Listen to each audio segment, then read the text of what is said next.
But if you just use the right inlet, it goes. It's because people do not make the necessary effort to find which way. They want to go the way they know. It looks impossible. It is like you're riding a bullock cart, but you want to go to the moon. Somebody gives you a horsewhip and tells you, really whip the bulls, you'll get there. You won't get there. The reason why it's become so difficult is because too much nonsense has been spoken about it. If nobody had said anything about it, many people would have found their way. Too much nonsense has been said about it and a whole lot of confusion created. People have written too many things about it without knowing what it is. People have said too many things about it without having a clue what they're talking about, which has left people absolutely confused. At least, if people shut up, human intelligence is capable of knowing this. Because if you have an uncluttered intelligence, if a human being grows up with an uncluttered intelligence, when I say uncluttered, if your intelligence functions without being identified with anything in particular, then knowing the inner dimension becomes a natural process. Right now, that possibility has been taken away because right from day one, the parents are working hard to get the children identified with their family and their stupid values and whatever. The teachers are working super hard. You okay for a joke? I'm supposed to be serious? No? On a certain day, a bull strayed into the forest. He saw lush green grass and he went grazing, inside. He went deep into the forest. A few days and weeks living there, he grew fat on food and no work. Then an old lion, who was well beyond his prime, was having difficulty hunting the wild animals, saw this fat bull. Easier to stalk and kill a bull than a deer, So he looked for his time and then pounced on him and killed him and ate him up. His stomach became real full. Then with great satisfaction he roared. A few hunters were passing that way. They heard the roar and tracked down the lion and shot him dead. The moral of the story is, when you're so full of bull, you should not open your mouth. But all the time these people are opening their mouth. If they all shut up for some time, it will be very natural for every human being to long to know. Right now they're just destroying that by giving ready-made solutions and all kinds of nonsense to believe in. It is very natural for your intelligence to probe at everything, isn't it? And how can you ignore yourself? You have ignored yourself because they have always made you look up there at some God that they themselves have not seen. Because of this, enlightenment has been transported or exported to heaven. Otherwise, it's simple. It's the most obvious. When you heard of Arjuna. So when Krishna went on talking truth, Arjuna said, where the hell is this truth that you're talking about? Where is it? Because if I ask you, is it here, you say no. If I ask you, is it there, you say no. At another time, if I ask you, is it here, you say yes. If I ask you, is it there, you say yes. What is this nonsense? Where is it?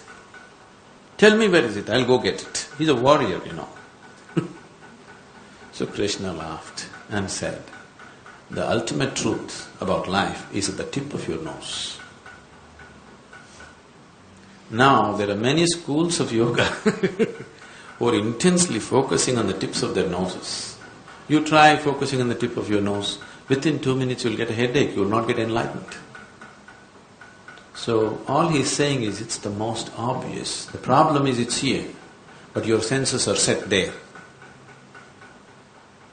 So you just need a little bit of turning around, that's all. line that I often go back to in the Bible about many being called but few chosen. It seems like a very unfair spiritual process. It's like a very undemocratic process. So the line, I think, is about many being called but few chosen. I would say many being called but few choose. Few choose to really come. It's not few are chosen, just a few choose to take the step. People ask me how many steps. Just say, I tell them, take one step. And there is only one step. You have taken 1,000,000 steps outward, just one step inward, that's all it takes.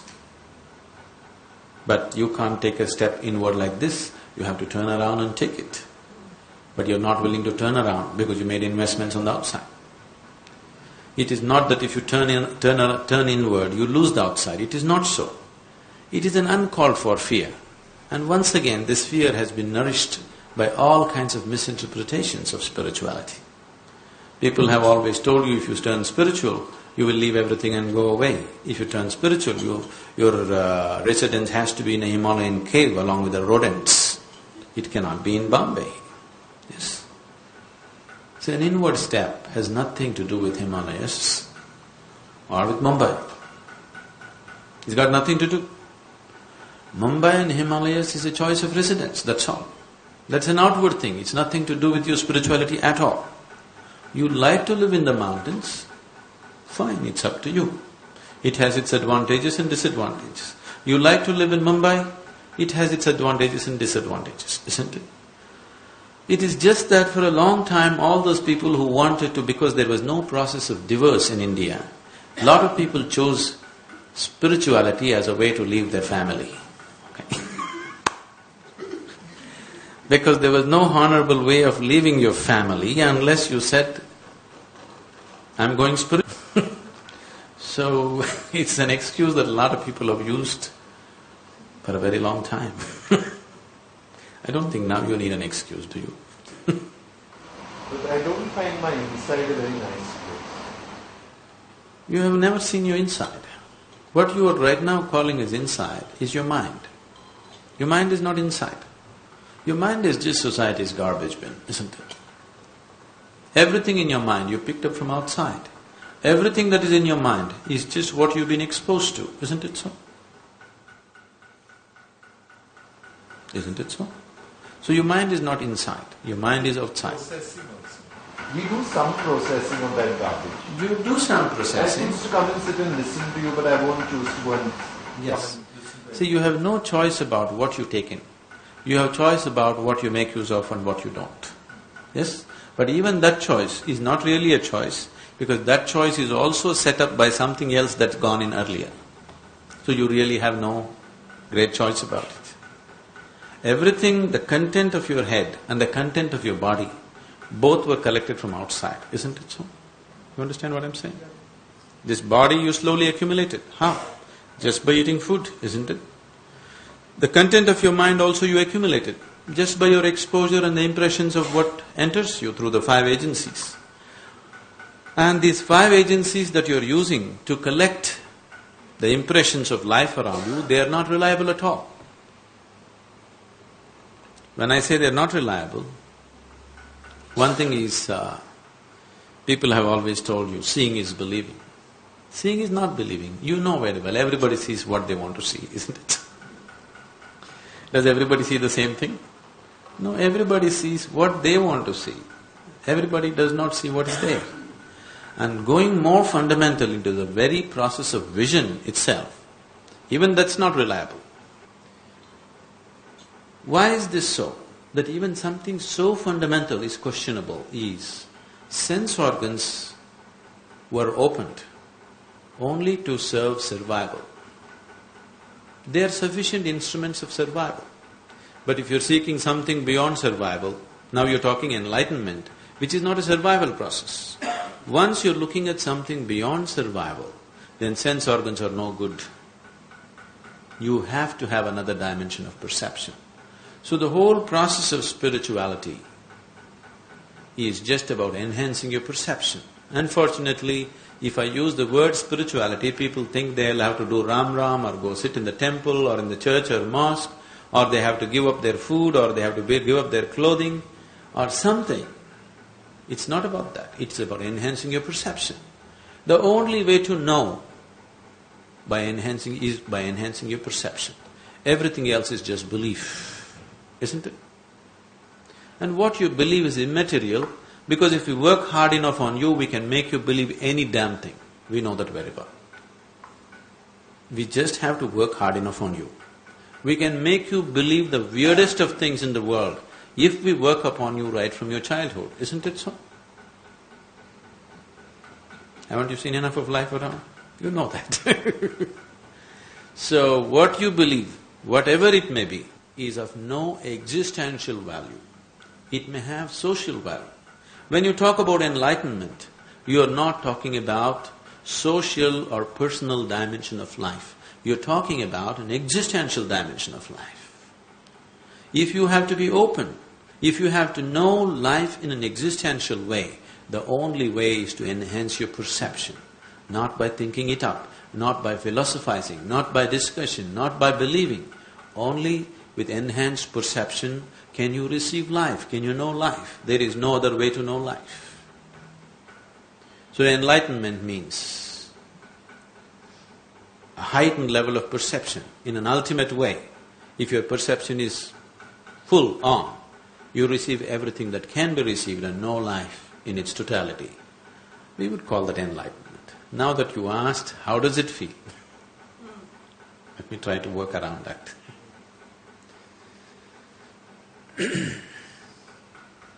Fundamentally, it would, technically, I would say, enlightenment would be like this. If you sit here, your body is here, your mind is out there. What is me is always away from these two things. You can use the body, you can use the mind, but what is you is always a little away from these two things.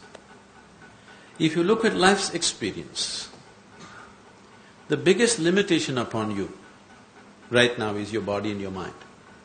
But the only two possibilities in your life are also your body and mind. Yes? The only possibility to exist here is just your body and your mind. At the same time, the biggest limitations upon you are also your body and mind, isn't it? The source of all suffering that any human being may know is his body and mind, isn't it so? Is there any other suffering? All the suffering in the existence, all the human suffering on the planet, the manufacturing unit is in your mind, isn't it so? If you have a little distance from this body and mind, now once you have a clear experience that you are free from suffering, once there is no fear of suffering, how would you live here?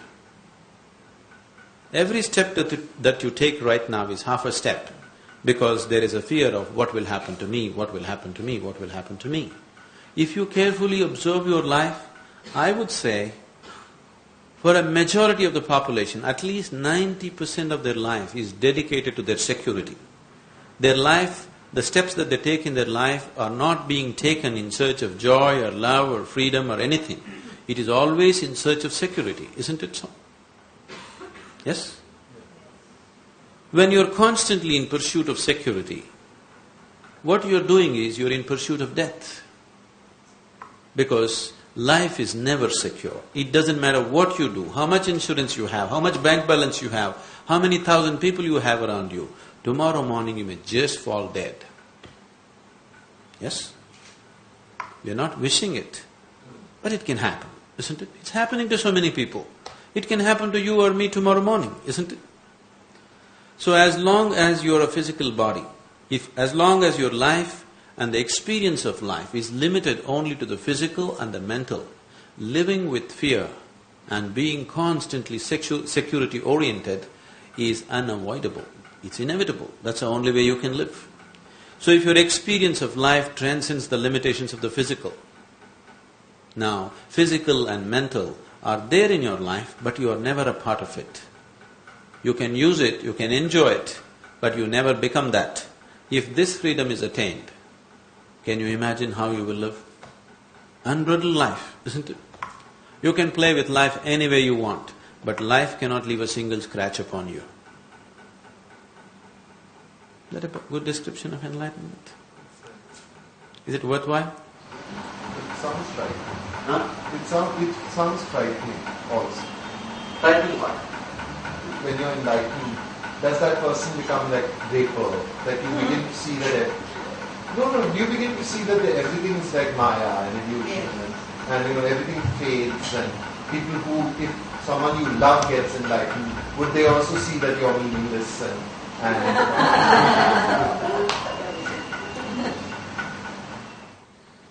You should ask people around me whether I love them or my involvement with them is more or less than anything that they have known in their life with anybody. With thousands of people, I am very deeply, passionately involved. If you're free from suffering, if you're free from the fear of suffering, would you hesitate to involve yourself in life, or would you throw yourself into life? Right now you're hesitating. Right now most of you are made like this. If somebody suddenly smiles at you on the street, you hesitate. Why is this man smiling at me? Because you're afraid what would be the consequence of that. Fundamentally you're afraid tomorrow it may hurt me, tomorrow something else may happen to me out of this, isn't it? So you're constantly hesitating to involve yourself with life simply because of fear of suffering. If fear of suffering is taken away, you could give yourself absolutely to everything around you, isn't it? So this way, would you love more or less, love less? Would you love more or less? difficult to imagine, but logically from what you've said, yes. See, I can only speak logically to you. Do you want me to speak another language which is not logical? If you don't mind, I have no problem with fuzzy. I have a problem But with still logic. If the world Fuzzy is logic. organized like that, is it organized? If it's illogical, then I don't mind illogical. But is it illogical? See, logic means to carry on any kind of logic, you need you and me to have a logical speech. When you say enlightenment, you're talking about one. Now, the modern science is a logical development. But today, physics has reached a point where it's no more logical, because the scientists have made too much investment in logic and they're unwilling to admit that they're turning illogical, they're giving the name fuzzy logic to their illogical nonsense. They're afraid to admit that their logical ways have no further scope to pursue science. That's the reason these kind of words have been coined. If you're fuzzy, how can you be logical? Tell me. To be logical, you must be like a knife, isn't it so? Yes or no? If you want to be logical, you must be like a knife, cutting everything into pieces. If you're fuzzy, how will you be logical? So fuzzy logic itself is illogic, isn't it so? The very terminology is illogic. So right now, science is beginning to realize that logical way of approaching things is limiting. It cannot take you beyond a certain point. It's a good realization.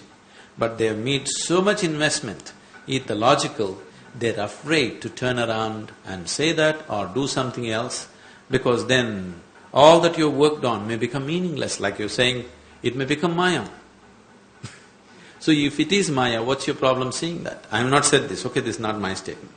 I am saying, in truth, if suppose person next to you is just a bubble of air, what is your problem in seeing it that way? Because you made an investment, isn't it? Yeah, actually. If you're a vested interest, you shouldn't talk about enlightenment. If you're a seeker, wanting to know what is true, only then you should talk about it. Now if you're telling me, even if this person is just a bubble of air, I would like to think he's made of gold, then I'm fine with you. I'm fine with you as a friend, but I won't talk enlightenment to you, because you have no intention like that. You have no intention of seeing life just the way it is. Why are we afraid of seeing life the way it is? You think the way creation is not as good as the way you have imagined it? That's a foolish idea, because you are just a piece of creation.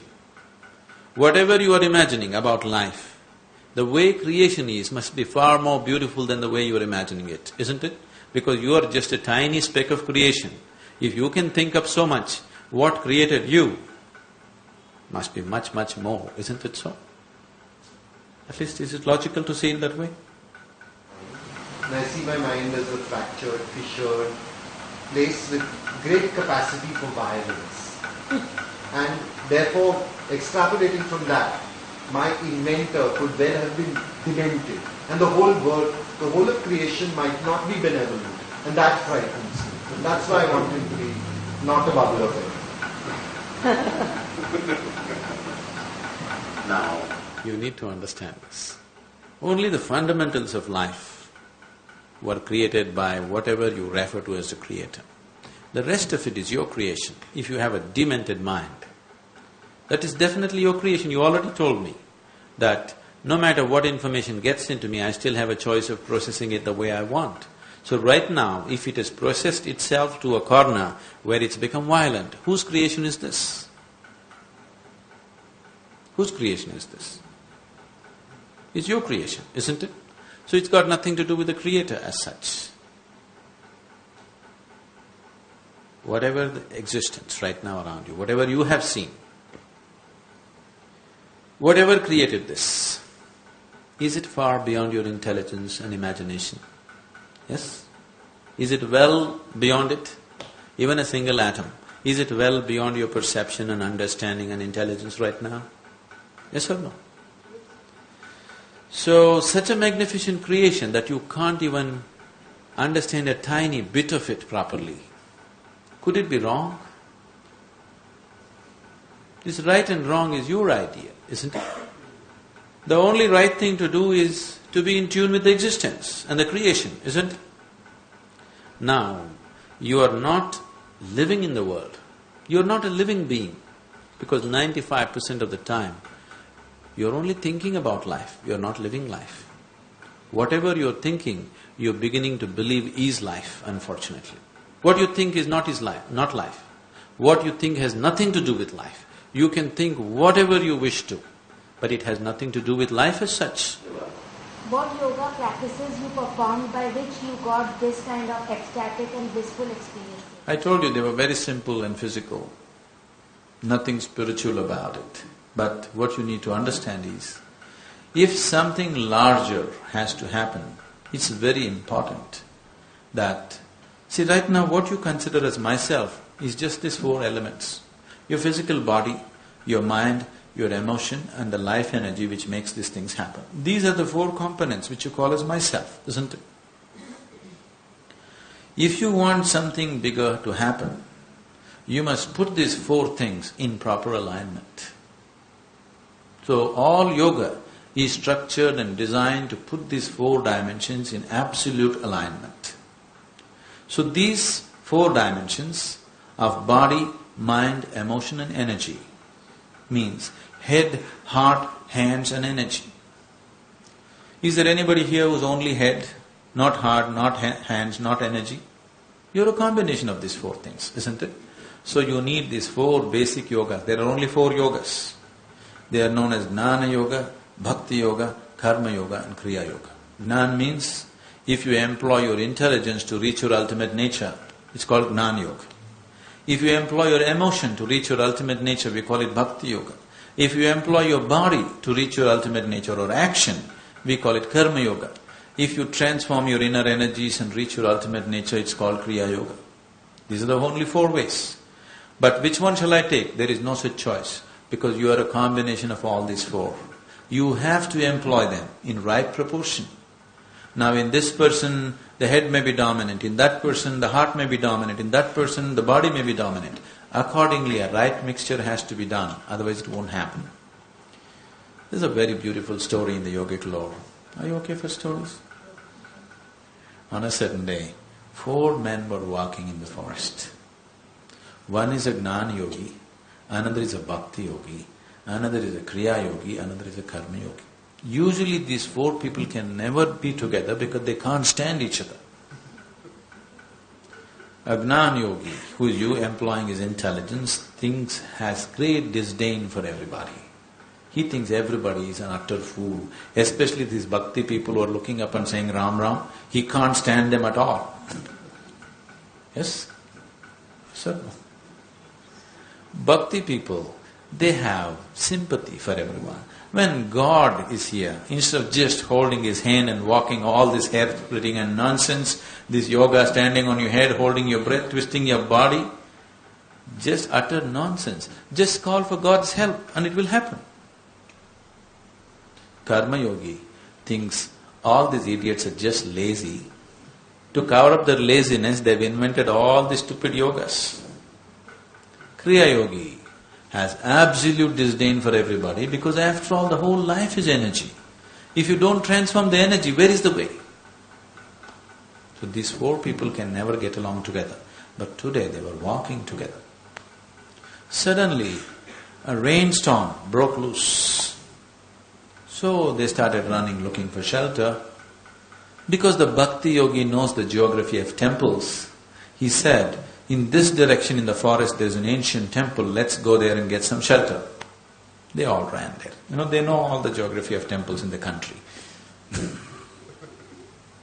So they ran and then they found the temple. The temple was in a dilapidated condition. Just the roof and 4 columns were there. There were no walls, all gone long ago. The storm became more and more severe and started lashing from every direction, so they went closer and closer. In the center of the temple there is a lingam or whatever is a symbol of Shiva. They had no other place to sit to escape the storm, so they just hugged the lingam and sat, all 4 of them. Not out of any love for God or anything, just to escape the storm. Suddenly God appeared. In all their 4 minds, the immediate question was, why now? So much yoga we did, so much sadhana we did, you did not come.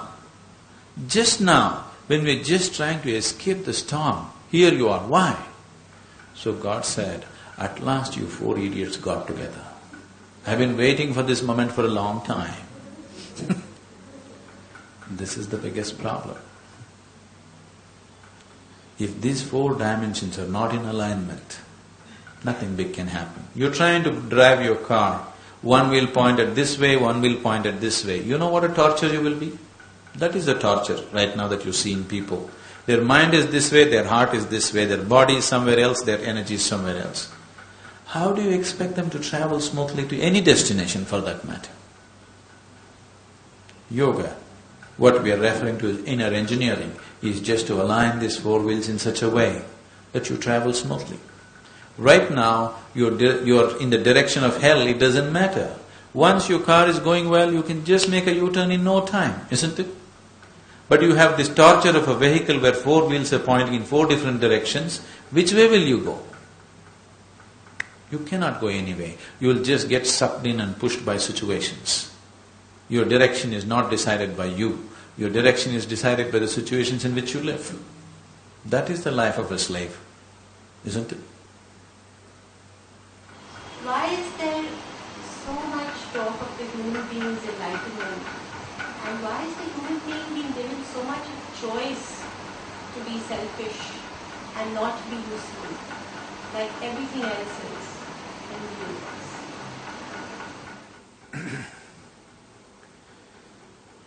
See, even the earthworm is not thinking of being useful. Earthworm is also greedy for his survival. He wants to eat as much as he can, he wants to reproduce as much as he can. With what little he knows, he is very selfish. Yes? But his selfishness, we are taking advantage of it in some way to our selfishness. So all creatures, they are structured in such a way, they are not thinking of serving anybody. Don't think the tree outside is thinking of giving flowers to you. It's just trying to reproduce. Yes? It is trying to attract the bees and the birds and reproduce. It is not trying to give flowers to you to do puja in your puja room or wear it in your hair or smell it and feel wonderful about it. It is not at all concerned about you. It is striving for its survival and reproduction, isn't it? Isn't it so? You are giving it all kinds of meanings in your head. But all life, every creature, a plant, animal, insect, worm, is only striving for its survival. But because the creation is such that one striving for survival eats up another one and makes another one survive out of that, the whole process is a chain and it happens. You know the food chain and all that stuff.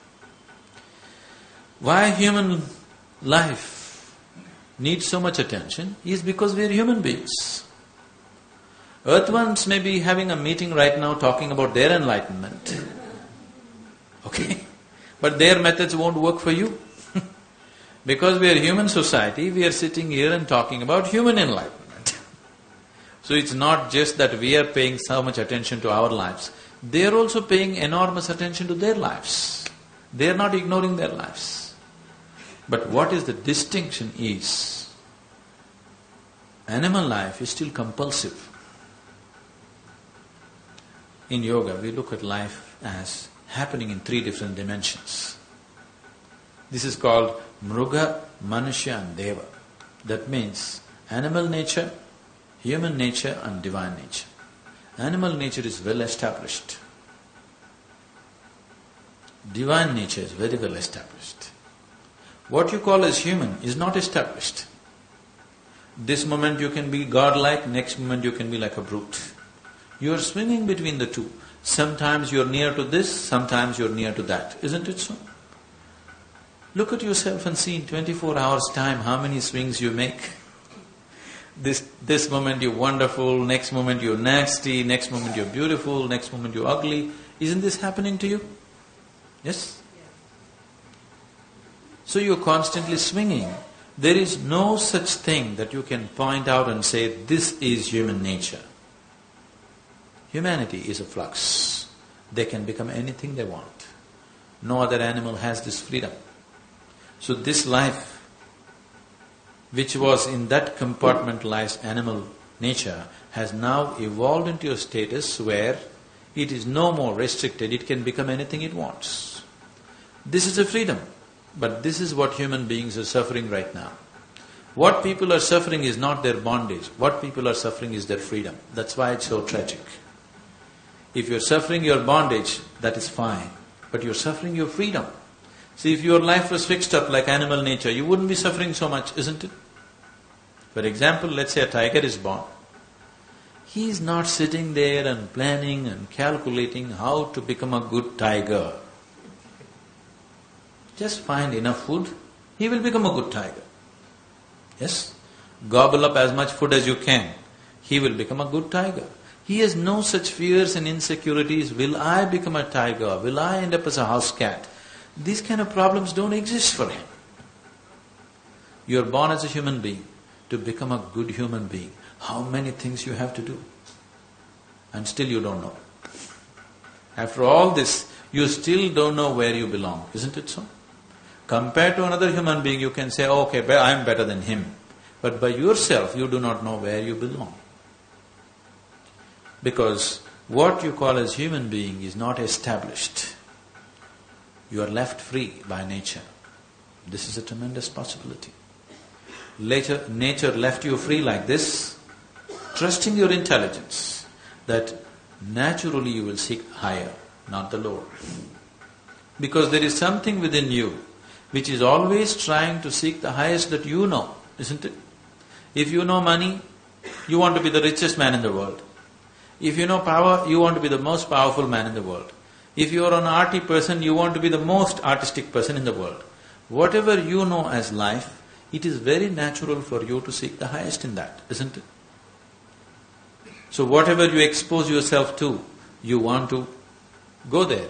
So this is a natural urge. So this urge has been put into you and you've been left free to become whatever you want with the trust that you will anyway go for the highest. But right now, human beings are going about as if they want to disprove that. So, the talk about human enlightenment has risen only because of this unstructuring of life for you. If it was very structured, as it is for every other creature, we wouldn't be talking to you about enlightenment, we would be talking to you only about survival. And survival and survival. But now that your life has been slightly unstructured, you can make yourself into anything that you wish. This moment, if you are willing, you can make yourself very joyful and pleasant. This moment, if you want, you can make yourself very unpleasant and something else, isn't it so? So the choice is always there every moment. Most of the time, you are not exercising this choice because you are existing in a compulsive way as a reaction to many things around you. Now the whole effort, what we call a spiritual process or path, is to transform this compulsive being into your conscious being, to make every aspect of life, from A to Z, from the process of life, from the process of being born, from the process of living and death and choosing the very womb that you are born in, into your conscious process. Everything, life and death, into your conscious process. That is what spiritual path means.